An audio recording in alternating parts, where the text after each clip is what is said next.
This is called narcissism.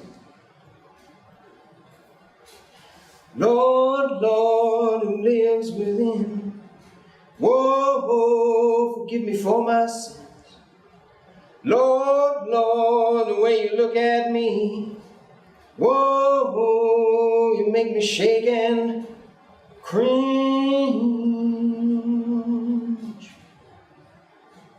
Every night, from closing time until morning's drugged-out yawn, I'd comb the 24-hour diners looking for my heroine damsel, glaring into the eyes of pimps and escorts, counting their green and shadowy boots. I'd find her in forsaken Bronx neighborhoods, ramshackle Brooklyn brownstones, her ebony skin pitted pink by the needle, drool trickling down her bruised neck, battered limbs.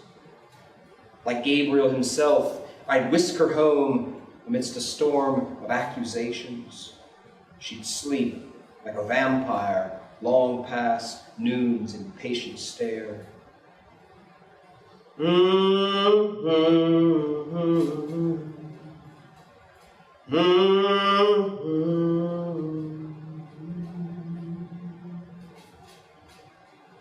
A few months later, when she got clean, I realized I missed those desultory nights, pumping adrenaline, the sirens of crisis.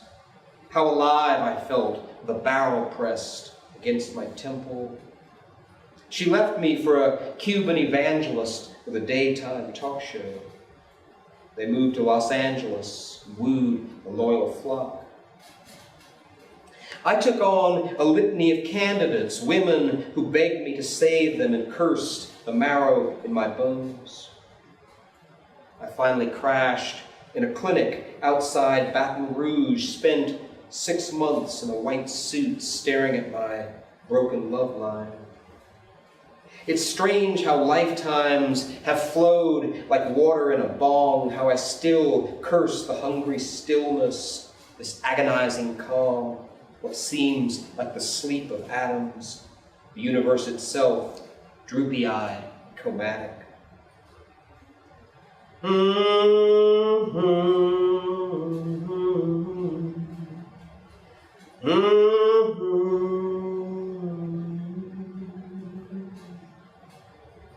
What happened to those days when God seemed like my personal dispatcher, when I'd make rounds fixing lives like a master repairman?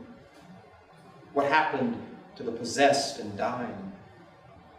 Was I forsaken for some other right-hand man, some amateur Iago who caressed the great boss's ego, precisely when his divine doubt swarmed like sickness before the fix? Lord, Lord, who lives within, whoa, forgive me for my sins. Lord, Lord, the way you look at me, whoa, you make me shake and cringe. So this is called Enough is Enough. I remember those weeks before my mother passed, watching her binge on ice cream and chocolate, feet swollen, bowels bobbed, silence and stillness, her arch nemesis.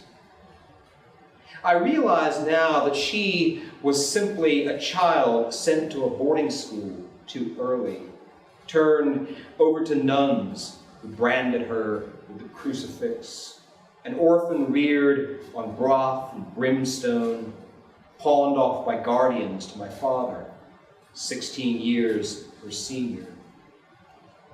It makes sense somehow that she would become an actress, a connoisseur, the quintessential hostess, but fast forward a decade or so, and it's what happened after the party ended, when the guests would leave, that I recall.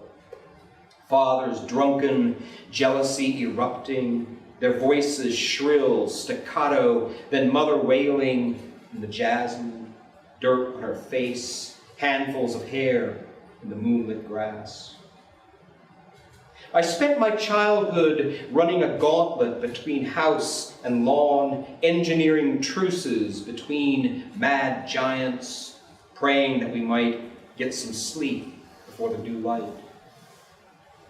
On these August evenings, pulsing with fireflies, I still see Mother writhing by the boxwood with a corkscrew in her heart, Father pacing his overturned castle, shattering wine glasses on the patio. I'm pausing tonight to say I'm sick and weary of red washing my numbness with their blood.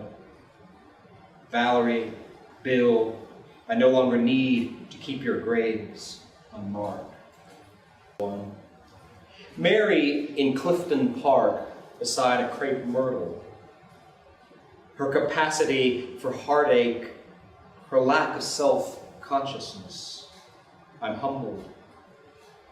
Mary riding a riptide of tears, dancer on a Browning landscape, goddess of joy, arrow lodged in her spine, drunk on disappointment. Is she real? Composite of electricity and clay, personality suspended, spirit unfettered by comfort or routine. It's iconic, hair blown back in the autumnal wind, masks crumpled at her feet, dirt on her cheeks, eyes rolling skyward. Unafraid, unabashed, audacious. Mary, yes, but something more, something other, shrouded in mystery, tapped by the divine.